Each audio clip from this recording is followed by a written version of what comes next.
राजस्थानी भाषा की भाषिक विशेषताएं पढ़ते हुए हम लोग उसके उच्चारण की कुछ विशेषताओं पर पिछली कक्षा में बात कर चुके हैं।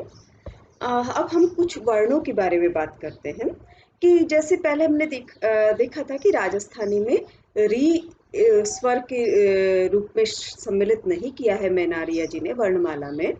और क्योंकि री स्वतंत्र रूप से राजस्थानी में काम नहीं आता है, उसमें र में ई की मात्रा ऐसे ही ऋषि लिखा जाता है।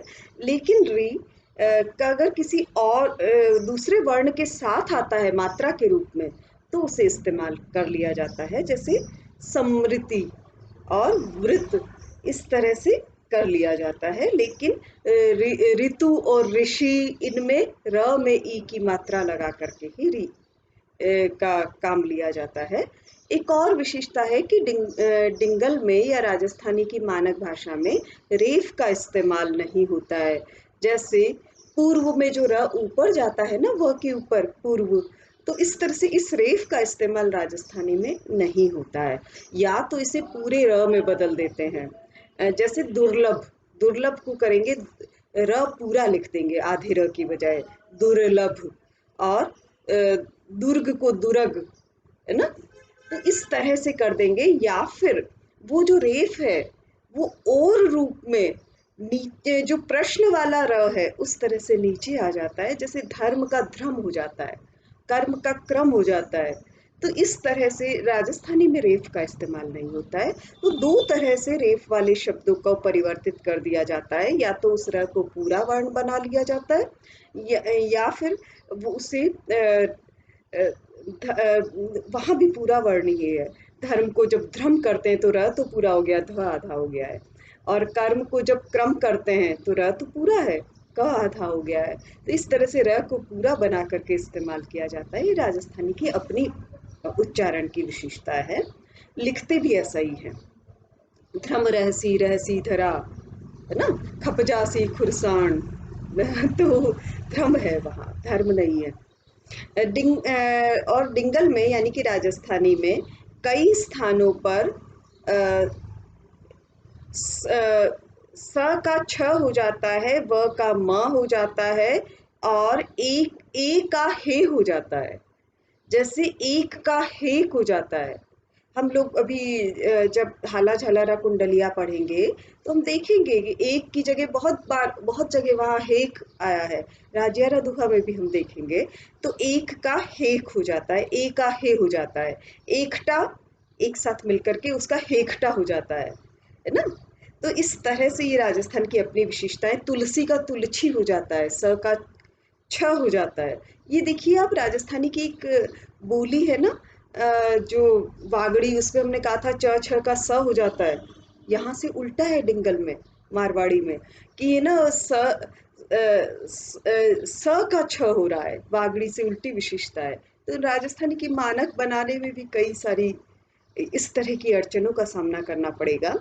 सभा को छभा, और इस तरह से हो जाता है। तो जैसे किवाड़ है, दरवाजे के पल्ले के लिए कहते हैं, उसे किमाड़ कहा जाता है। तो व का म भी हो जाता है कई बार। और कभी कभी ए ओ में बदल जाता है। जैसे गेहूं को कहीं कहीं गेहूं, गेहूं को ए ओ में बदल गया गेहूं। और कहीं कहीं औ ए में बदल जाता है। जैसे कौरव को कैरव कहा जाता है। तो ये अपनी उच्चारण की विशेषताएं हैं।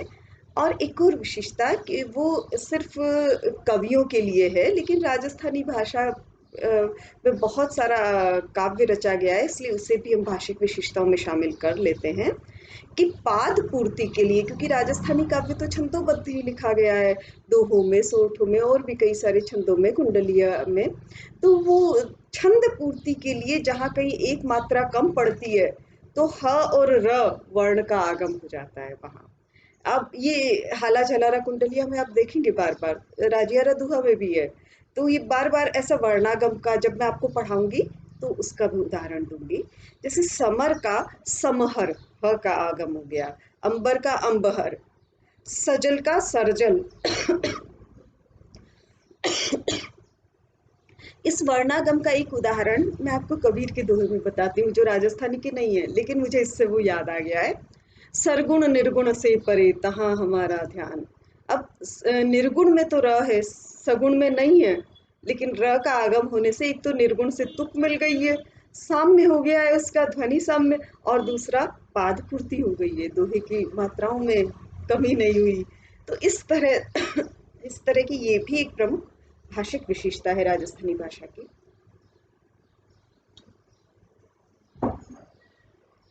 जैसे अधिकतर वर्णागम अंत, उस शब्द के अंत में भी होता है, और आमतौर पर वो उस पाद के, दोहे या सोठे के पाद के अंत में भी होता है। रजपूती का रजपूती, कहिए का कहियो, रामो का रामो, ऐसा आपको बहुत मिलेगा जब हम आला जाला की कुंडलिया और राजियारा दोहा पढ़ेंगे, तो इसके मैं उदाहरण आपको बताऊंगी।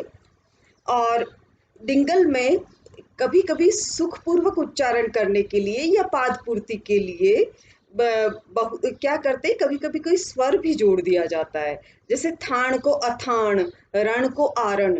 आप देखेंगे उसमें हाला जलारा कुंडलिया में रण को आरण बहुत जगह किया हुआ है। तो पाद पूर्ति भी हो जाती है, उच्चारण में भी सुविधा होती है, इस दोनों के हिसाब से कर लिया जाता है। और एक और ऐसी चीज है जो राजस्थानी की अपनी भाषिक विशेषता है और जिसका बहुत दुरुपयोग भी हुआ है, मैं आपको बाद में बताऊंगी। वो है नकारांत शब्द है, वो प्रायः णकारांत हो जाते हैं। ट ठ ड ढ ण वाला जो ण है वो आ जाता है त थ द ध न, इस न के, नल वाले न की जगह ण आ जाता है। तो ये जैसे जीवन को जीवन, पानी को पानी, रानी को रानी, मान को मान, है ना। तो इस तरह से ना जो है वो राजस्थानी में बहुत ज्यादा प्रयुक्त हुआ है। तो पानी की जगह पानी कोई बोलता है तो आप समझ लीजिएगा वो राजस्थान से जुड़ा हुआ है, उसकी मातृभाषा राजस्थानी है। तो ये राजस्थानी की अपनी विशेषता है।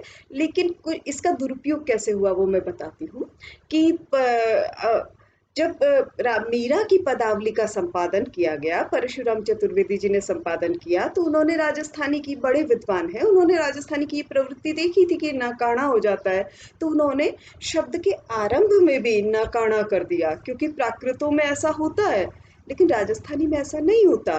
प्राकृतों में ऐसा होता है, इस पर भी किशोरीदास वाजपेयी ने बहुत ऑब्जेक्शन किया है। उन्होंने कहा है कि ये नकली भाषा है, अणाऊ अणाऊ भाषा। लेकिन राजस्थानी में, और राजस्थानी में ही नहीं, किसी भी भाषा में प्राकृत की, साहित्यिक प्राकृत छोड़ दे, क्योंकि वो किशोरीदास वाजपेयी का मत माने तो वो कृत्रिम रूप से बनाई गई है। लेकिन किसी भी भाषा में ण से कोई शब्द शुरू करना मुख सौकर्य नहीं है, उच्चारण के लिए सुविधाजनक नहीं है, तो ऐसा नहीं होना चाहिए। राजस्थानी में भी ऐसा नहीं है। लेकिन परशुराम चतुर्वेदी जी ने जो मीरा पदावली संपादित की, उसमें बसो मेरे नैणन में नंदलाल, तो नैणन राजस्थानी में कहीं नहीं चलता, नैनन चलता है। लास्ट का जो न है वो ण होता है, लेकिन बाकी न ही रहते हैं। तो ये जरूर इसका, इस राजस्थानी की एक ऐसी प्रमुख विशेषता है। इसका पूरी राजस्थानी की भाषिक विशेषताओं से जो परिचित नहीं थे, उन्होंने गड़बड़ कर दिया है, ब्लंडर कर दिया है। ऐसे ब्लंडर अभी भी हो रहे हैं, जो राजस्थान की पृष्ठभूमि पे जो टीवी सीरियल बन रहे हैं, उसमें हिंदी में जो भी डायलॉग होते हैं उनको राजस्थानी करने के लिए नाकोना कर देते हैं, और ये भी एक गलत प्रवृत्ति है। उन्हें राजस्थानी का अध्ययन करके ये देखना चाहिए कि जहाँ ण होता है राजस्थानी में इस्तेमाल, वही करना चाहिए, क्योंकि राजस्थानी में न वर्ण भी है हमारी वर्णमाला में, केवल न, हर जगह ण नहीं है, जहाँ वो उपयुक्त है वही इस्तेमाल करना चाहिए। तो आप राजस्थान के हैं, आप लोग कभी टीवी सीरियल लेखन की दुनिया में जाएं, स्क्रिप्ट लिखें तो जरूर ध्यान रखिएगा। नहीं, आप तो ध्यान रखेंगे ही, क्योंकि आप राजस्थानी से परिचित हैं। तो अगली जो राजस्थानी की भाषिक विशेषता है वो लिंग से जुड़ी हुई है। जैसे हिंदी में दो ही लिंग है, अधिकतर आधुनिक भारतीय भाषाओं में दो ही लिंग है, लेकिन गुजराती में नपुंसक लिंग भी कुछ कुछ मिलता है। लेकिन संस्कृत में तीन लिंग थे, लेकिन राजस्थानी में तीन लिंग नहीं है। नपुंसक लिंग के अधिकतर शब्द पुल्लिंग में ले लिए गए हैं या कुछ स्त्रीलिंग में आ गए हैं। तो अब दो ही लिंग राजस्थानी में है, लेकिन कुछ पुरानी राजस्थानी के जो उदाहरण हैं, उनमें तीसरे लिंग की भी कहीं कहीं झलक मिलती है। तो हम ये भी मान सकते हैं कि ये उस समय की राजस्थानी है जब गुजराती और राजस्थानी अलग अलग भाषाएं नहीं बनी थी। इसी तरह से तो विद्वान भाषाओं को पहचान कर उस कृति की प्राचीनता को पहचानते हैं, उस पाठ की प्राचीनता को पहचानते हैं, अगर उसकी पुष्पिका गायब हो गई होती है। तो ऐसे कुछ ऐसे शब्द हैं राजस्थानी के जो पुल्लिंग में भी काम आते हैं और स्त्रीलिंग में भी काम आते हैं। जैसे टाबर, लड़कियों के लिए भी काम आता है, लड़कों के लिए भी काम आता है। मावीत, माता पिता के लिए सम्मिलित रूप से एक शब्द है मावीत। ये पुल्लिंग स्त्रीलिंग दोनों के लिए काम आता है। अब जैसे वचन है, तो राजस्थानी में दो वचन ही होते हैं, एक वचन और बहुवचन। द्विवचन नहीं होता है, संस्कृत में होता है लेकिन राजस्थानी में द्विवचन नहीं होता है। लेकिन राजस्थानी में एक वचन से बहुवचन बनाने के अपने नियम हैं और वो हिंदी के नियमों से बिल्कुल अलग है।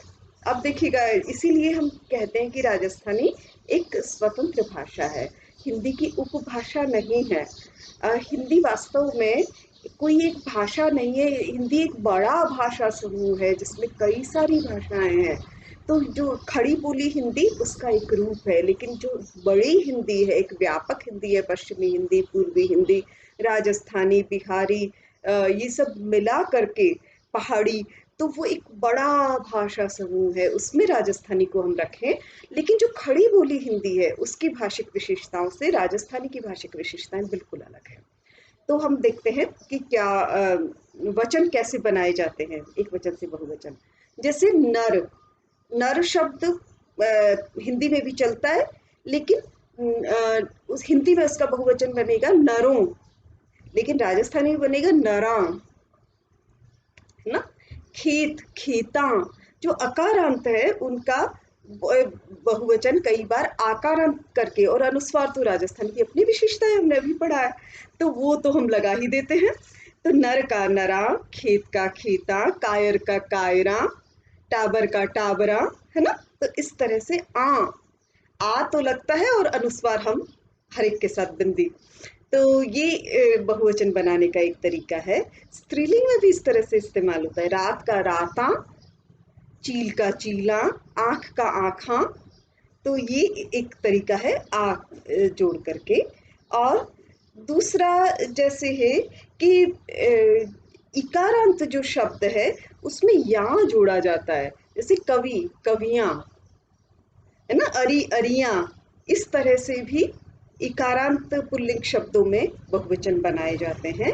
स्त्रीलिंग में भी इस तरह से बनाए जाते हैं, जैसे जैसे रोटी, रोटियां, घोड़ी, घोड़ियां, है ना। तो ये एक तरीका बहुवचन बनाने का ये है। और हाँ, एक विशेषता है, ये देखिए हिंदी से बिल्कुल उल्टी है, वो मैं जरूर बताती हूँ। ओकारांत पुल्लिंग शब्द, राजस्थानी ओकारांत बहुल भाषा है, यहाँ घोड़ो, छोरो, है ना, इस तरह से ओकारांत शब्द बहुत प्रचलित है। तो घोड़ो शब्द है वो राजस्थानी में एक वचन है, लेकिन उसका बहुवचन होगा घोड़ा, है ना। तो लेकिन हिंदी में घोड़ा एक वचन है और उसका बहुवचन होगा घोड़े। तो राजस्थानी की भाषिक प्रकृति खड़ी बोली हिंदी से अलग है। जैसे भालो, जो भाला अस्त्र होता है ना, महाराणा प्रताप का अस्त्र था, तो भालो एक वचन है, भाला ये बहुवचन हो गया ना। तो पोतो एक वचन है, ग्रैंडसन, है ना, और पोता बहुवचन। तो इसी तरह से आकारांत, उकारांत, ओकारांत स्त्रीलिंग शब्दों में वां लगाया जाता है, जैसे यहाँ पहले हमने देखा था उसी तरह से। जैसे माँ, माँ शब्द है तो मावा, माए, है ना। माए जो हिंदी में कहते हैं, राजस्थानी बनेगा मावा। भाषा, भाषावा। हम अभी जो पढ़ रहे हैं, जो बोलियां पढ़ी थी हमने पिछली कक्षाओं में, वो भाषावां, भाषा का बहुवचन भाषावां। लू का, लू राजस्थान की अपनी प्राकृतिक विशेषता है, लू, लुआ, है ना। बहु, बहुआ, बहु, वधु, बहुआ, है ना। ये गो, गोवा, ये इस तरह की राजस्थानी की प्रमुख विशेषताएं हैं। राजस्थानी की कारक विभक्तियों के बारे में हमें और बात करनी है। भाषिक विशेषताओं से जुड़ी हुई सर्वनाम के बारे में बात करनी है, विशेषण और क्रिया विशेषण के बारे में बात करनी है। तो ये सब बात हम अगली क्लास में करते हैं, क्योंकि अभी हम ये सब पूरा नहीं कर पाएंगे। तो अगली क्लास में फिर मिलते हैं। नमस्ते।